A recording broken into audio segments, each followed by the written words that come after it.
हम अमृता झा एकटा छंद पढ़क सोहर गीत सुनावे के कोशिश केलहुँ हँ। अहाँ सबके गीत नीक लागत तो वीडियो के लाइक करब और केहन लागल कमेंट में कहबे। जे चैनल पर नया छी उनका से आग्रह कि चैनल के सब्सक्राइब करू। जय मिथिला, जय जय जय। देवकी यशोदा दूनु बहिना दूनु सहोदर रे ललना रे गाखुला मथुरा दुई नागर की बीच में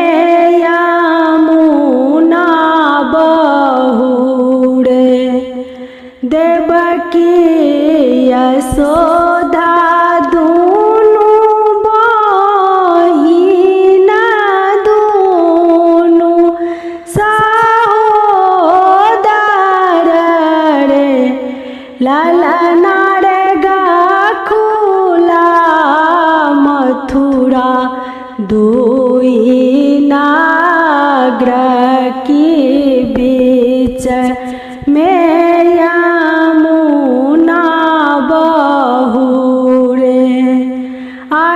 पार देवकी जाल भरू ओहि पार यशोमती रे ललना रे दूनु के भाई गेल भेट कहू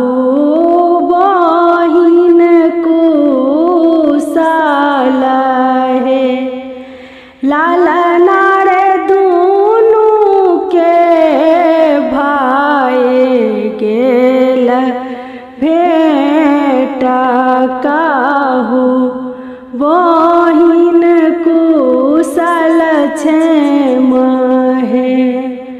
कुशल पूछती बहिन यशोमती कहिए देवकी बुझाइयो।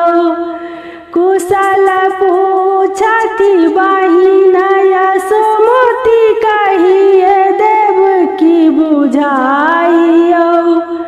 मुँह तोहर मलिन बहिन चेहरा तोहर उदास यो। मुँह तोहर मलिन बहिन बदन तोहर उदास यो। साताही पुत्र दैवा देलानी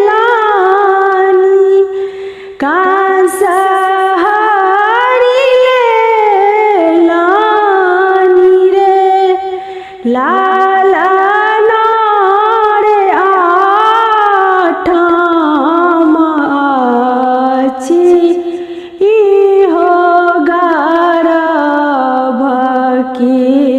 करो ने भरोसा अछि रे। साताही पुत्र दैवा देलानी कांस हरिले लानी रे ललना रे